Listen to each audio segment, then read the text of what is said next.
ഇപ്പോൾ കോട്ടയം മെഡിക്കൽ കോളേജിലെ ഈ കാലപ്പഴക്കം ചെന്ന കെട്ടിടം തകർന്നു വീണ് ഒരാൾ മരിക്കാനിടയാക്കിയ സംഭവത്തിൽ മെഡിക്കൽ കോളേജ് പ്രിൻസിപ്പലിന്റെ വിശദീകരണം വരുന്നുണ്ട്.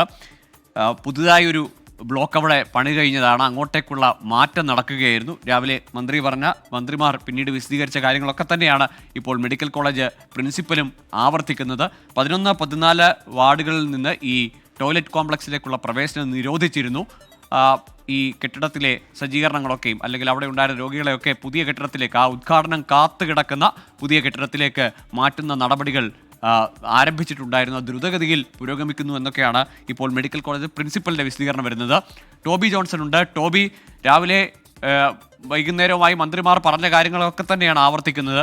ഈ 11, 14 വാർഡുകളിൽ നിന്ന് ടോയ്ലറ്റ് കോംപ്ലക്സിലേക്ക് പ്രവേശനമില്ലായിരുന്നു. പക്ഷേ ഇന്നവിടെ ഈ അപകടത്തിൽ നിന്ന് തലനാരിഴയ്ക്ക് രക്ഷപ്പെട്ടത്, അല്ലെങ്കിൽ അവിടെ കുളിച്ചു മടങ്ങിയ ആളുകൾ, അല്പം മുമ്പ് ആ സ്ഥലത്ത് ഈ അപകടം നടന്ന കെട്ടിടത്തിനകത്ത് പോയി പുറത്തു വന്ന ആളുകൾ അടക്കം പറഞ്ഞു, ഞങ്ങൾ അവിടെ പോകാറുണ്ടായിരുന്നു, അവിടുത്തെ ടോയ്ലറ്റ് കോംപ്ലക്സ് ഉപയോഗിക്കാറുണ്ടായിരുന്നു. എന്നിട്ടും ഇതേ കാര്യം തന്നെ ആവർത്തിക്കുകയാണല്ലോ അധികൃതർ.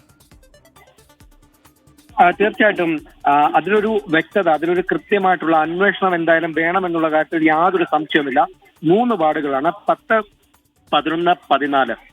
ഈ 2 വാർഡുകളുടെ കാര്യത്തിലാണ് ഇപ്പോൾ ഒരു വിശദീകരണം പ്രിൻസിപ്പൾ തന്നിരിക്കുന്നത്. അതായത് 11, 14 വാർഡുകളിൽ ആളുകളെ കയറ്റുന്നതിന് പ്രവേശനമില്ലായിരുന്നു, അത് നിരോധിച്ചിരുന്നതാണ് എന്നൊരു വിശദീകരണം വരുന്നു. മറ്റേ 10-ാം വാർഡിൽ അപ്പോൾ ചികിത്സ ഉണ്ടായിരുന്നോ, അവിടെ ആളുകളെ പ്രവേശിപ്പിച്ചിരുന്നോ എന്നുള്ള കാര്യത്തിൽ ഒരു വ്യക്തത തന്നിട്ടില്ല. അങ്ങനെയാണെങ്കിൽ അതും പരിശോധിക്കേണ്ടി വരും. എന്തായാലും വ്യക്തതയുള്ള ഒരു മറുപടി ഇപ്പോഴും ആരുടെ ഭാഗത്തു നിന്നും ലഭിക്കുന്നില്ല. ആ കാര്യത്തിൽ ഒരു എന്തെങ്കിലും നിയന്ത്രണം ഉണ്ടായിരുന്ന ആ നിയന്ത്രണം മറികടന്ന് കൂട്ടിരിപ്പുകാർ അവിടെ ആ കെട്ടിടത്തിൽ കയറിയതാണോ എന്നടക്കമുള്ള കാര്യങ്ങൾ ഇനിയും പരിശോധിക്കേണ്ടി വരും. നേരത്തെ മന്ത്രി പറഞ്ഞത് അത് തന്നെയാണ്. ജില്ലാ കളക്ടർ ഇതുമായി ബന്ധപ്പെട്ട ഒരു റിപ്പോർട്ട് ലഭ്യമാക്കാൻ പറഞ്ഞിട്ടുണ്ട് എന്നാണ് പറഞ്ഞിരിക്കുന്നത്. അങ്ങനെയാണെങ്കിൽ ആ അന്വേഷണത്തിനൊടുവിൽ ഈ കാര്യം കണ്ടെത്താൻ സാധിക്കും. എന്തായാലും നമുക്ക് ലഭിക്കുന്ന വിവരങ്ങൾ അനുസരിച്ച് ഈ സംഭവം നടക്കുന്ന സമയത്ത് ആ ബിൽഡിംഗിൽ ആളുകൾ ഉണ്ടായിരുന്നു, കൂട്ടിരിപ്പുകാരും അതുപോലെ തന്നെയുള്ള മറ്റ് ആശുപത്രിയിൽ എത്തിയവരുമെല്ലാം ആ ബിൽഡിംഗിൽ ഉണ്ടായിരുന്നു. അതെങ്ങനെ സംഭവിച്ചു എന്നുള്ളതാണ് ഏറ്റവും പ്രധാനപ്പെട്ട ഒരു കാര്യം. അങ്ങനെയാണെങ്കിൽ അത് പരിശോധിക്കേണ്ടി വരും. അതിൽ ഏതെങ്കിലും ഉദ്യോഗസ്ഥരുടെ ഭാഗത്തോ അല്ലെങ്കിൽ മറ്റ് ആരുടെയെങ്കിലും ഭാഗത്തോ വല്ല വീഴ്ചയും സംഭവിച്ചിട്ടുണ്ടോ എന്നതടക്കം പരിശോധിക്കേണ്ടതുണ്ട്. ഈ കാര്യങ്ങളെല്ലാം പരിശോധിച്ച് കൂടുതൽ വ്യക്തതയോടുകൂടിയുള്ള ഒരു മറുപടി ലഭിക്കുമെന്നാണ് നമ്മൾ പ്രതീക്ഷിക്കുന്നത്. ടോബി, ഒരു കാര്യം കൂടി, ഇതൊരു വരാന്തയല്ല, ടോയ്ലറ്റ് ബ്ലോക്കാണ്. അവിടെ വെള്ളം ഉണ്ടെങ്കിൽ മാത്രമേ മനുഷ്യർ അങ്ങോട്ടേക്ക് പോവുകയുള്ളൂ. അടച്ചിട്ടൊരു കെട്ടിടമാണെങ്കിൽ അവിടുത്തെ വാട്ടർ കണക്ഷൻ അടക്കം വിച്ഛേദിക്കേണ്ടതാണ്. പ്രത്യേകിച്ച് 2016 മുതൽ അപകടാവസ്ഥയിലായി ഏതാണ്ട് 9 കൊല്ലം പിന്നിടുമ്പോഴും അവിടുത്തെ അപകടാവസ്ഥ കണക്കിലെടുക്കാതെ ആ കെട്ടിടം ഉപയോഗിക്കുന്ന നിലയുണ്ടായി എന്നത് വ്യക്തമല്ലേ? തീർച്ചയായിട്ടും ഗൂഗിൾ, വ്യക്തമാണത്. കാരണം 10-ാമത്തെ നിലയുടെ കാര്യം, 10-ാമത്തെ വാർഡിന്റെ കാര്യം ഇപ്പോഴും ആ റിലീസിൽ പോലും വ്യക്തമായിട്ട് ഒരു മറുപടി ഈ അധികൃതർ നൽകുന്നില്ല. 11-ും 14-ലും പ്രവേശനം നിരോധിച്ചിരുന്നു എന്ന് പറയുമ്പോൾ 10-ാം വാർഡിൽ പ്രവേശനം ഉണ്ടായിരുന്നു. അങ്ങനെയാണെങ്കിൽ ആ ഏറ്റവും മുകളിലുള്ള ബാത്റൂമിൽ ആൾ കയറിയതിൽ യാതൊരു സംശയവുമില്ല, അവിടെ പ്രവേശനം ഉണ്ടായിരുന്നു എന്ന് തന്നെ അതിൽ നിന്ന് വായിച്ചെടുക്കാം. അതിനപ്പുറത്തേക്ക് താഴെയുള്ള നിലകളിലെ ബാത്റൂമുകളിലും ആളുകൾ കയറിയിരുന്നു, ആ ബാത്റൂം ഉപയോഗിച്ചു. ഇപ്പോൾ പോസ്റ്റ്മോർട്ടത്തിന് ശേഷം ബിന്ദുവിന്റെ മൃതദേഹം പുറത്തേക്ക് കൊണ്ടുവരികയാണ്. ജനപ്രതിനിധികളും ബന്ധുക്കളും സുഹൃത്തുക്കളും അടക്കം ഒരു വലിയ ആളുകളുടെ സാന്നിധ്യം അവിടെ ഉണ്ട്.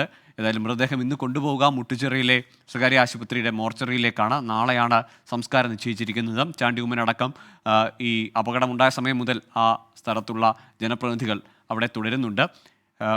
ബിന്ദുവിൻ്റെ മകനും ഭർത്താവും ഇപ്പോൾ വീട്ടിലേക്ക് മടങ്ങിയിട്ടുണ്ട്. ചികിത്സയിൽ കഴിഞ്ഞിരുന്ന ശസ്ത്രക്രിയയ്ക്ക് ശേഷം മെഡിക്കൽ കോളേജിൽ തുടർന്നിരുന്ന മകളെ മറ്റൊരു ബന്ധുവീട്ടിലേക്കാണ് മാറ്റിയിട്ടുള്ള അണുബാധ അടക്കം കണക്കിലെടുത്തുകൊണ്ട് ബിന്ദുവിൻ്റെ വീട്ടിലേക്കല്ല കൊണ്ടുപോയിരിക്കുന്നത്. ഏതായാലും ഇപ്പോൾ ഇൻക്വസ്റ്റും പോസ്റ്റ്മോർട്ടവും പൂർത്തിയായിരിക്കുന്നു.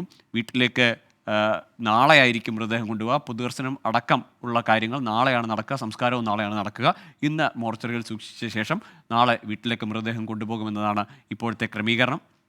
AV ജയശങ്കറുണ്ട്. ജയശങ്കർ, പോസ്റ്റ്മോർട്ടം പൂർത്തിയായോ?